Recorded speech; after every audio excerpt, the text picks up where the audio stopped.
Hello everybody, welcome to Break Remake. I'm your host Joan. Today we're going to do this.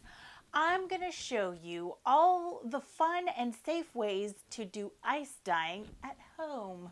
Let me show you how to do it. Today we'll be working with fiber reactive dyes, which are for natural fibers. So think of linen, rayon, and cotton. It does other natural fibers too, but these are the examples I have to show you. If you would like more information, I will have a big description below. It's important to set up your dye station. Use deep containers. I'm using plastic shoe boxes just because I have those.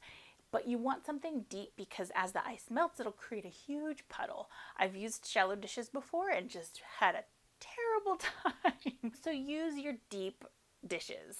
You will need a 5-gallon bucket because you need to pre-soak your garments in a mixture of soda ash and water. I had some mix already set up, so I just dumped it into the mix that was already ready for me. Let's talk safety equipment. So you will absolutely need rubber gloves, a mask. If you have a spare N95, awesome. If you don't, then just use your fabric one. It's not ideal, but it's okay. As long as you're keeping the dust off of your face, that's the important thing. And your little tools that you use, like teaspoons, bowls, buckets, anything like that, they become dye only. Don't use them again for food. Anytime you have dye powder, you want to either use it in your sink or outside. I have a nice little porch area, so I just did all this outside on my porch. So I have a pair of shorts and a little scarf to dye. I'm going to get my scarf set up to do a really fancy dye, and my shorts, we're just going to scrunch them into a bucket and call it done. To set up my scarf to dye, what I'm going to do is I'm going to press it flat real quick first, and then I'm going to fold it in half, press it nice and crisp, and then fold it into quarters and press that all really nicely. What that does is set me up to make my new accordion kind of fun pleats. You're going to want to do this in 2 sections. So one section is face up and one section is face down. Fold it over so you can find the middle of the quarter and give it a gentle press.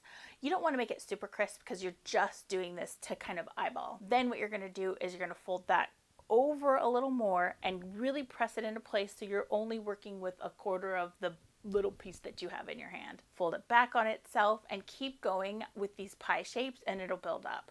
If you want a more clear description, I'll put a link below. Now that I'm done with this side, I'm going to flip it over and do the same exact thing on the other side.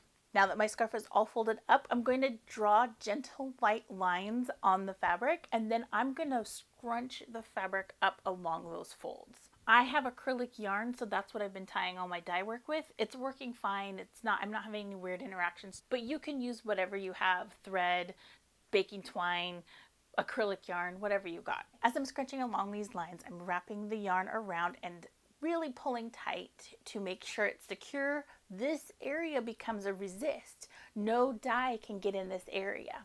It's pretty neat. Now that everything's tied up and the shorts are just shorts, let's go ahead and take these out to dye. I did my dye work super early in the morning, so it was very pretty. Step 1. Now that everything's ready, I'm going to grab my shorts and grab my scarf and go dump it in the soda ash. The soda ash is the mordant. It's going to make the dye stick. The fabric. Once it's been in there for a few minutes, you can give it a squish and then put it into its deep dye bucket. Say that fast. When doing this, keep in mind there's a right side and a wrong side to your fabric when you do the dye work. I always dye with the right side out. That way all of my good, like, subtle patterns and color interaction gets on the front side of the fabric rather than the inside where no one's going to see it. I'm going to do 2 ice dye methods. The first method I'm going to do is the under method. I'm going to apply the dye directly to the fabric. What? It's really effective to do this technique in sections. So I'm going to put color down in sections and it'll look super cool when we're done. Once all of my dye is applied and it looks how I want it to look, I'm going to put the ice over the top of it and just let it soak. And for my shorts, I'm just going to squish those into the bucket, make sure it looks nice, and I'm going to pour ice over the top of that. Now that the ice is covering my shorts, I'm going to sprinkle the dye over the top of it, gently and in stripes. I personally really like the organization of striped areas of dye, but you can experiment and see what you like. I prefer to leave this for 24 hours, but I'm on a time crunch, so I'm only going to leave it for about 12. If you have the time, leave it for longer. Some of you who know ice dyeing will be like, well, where's your rack? Normally in ice dyeing, they'll put a rack underneath of it so the ice and the dye will melt underneath. I enjoy rich, bold colors. So my dye turns out more like a low water immersion sort of ice dye kind of hybrid. I really like the way that looks, and I feel like I want that intense color. So I leave my fabric in the muck. If you want a softer pastel experience, then put a rack underneath, lift your work out of the muck, and dye it that way. Totally up to you. If you have a rack, do it. If you don't have a rack, don't worry about it. Just go for it.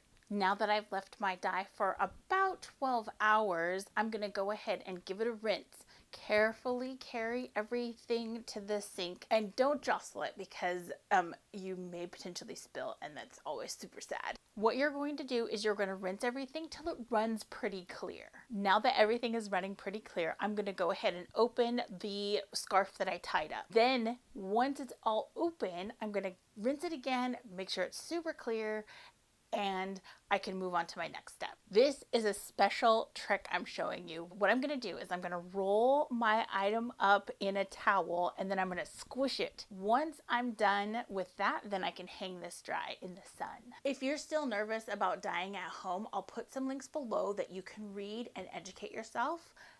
Then you'll feel more comfortable to experiment at home. Okay.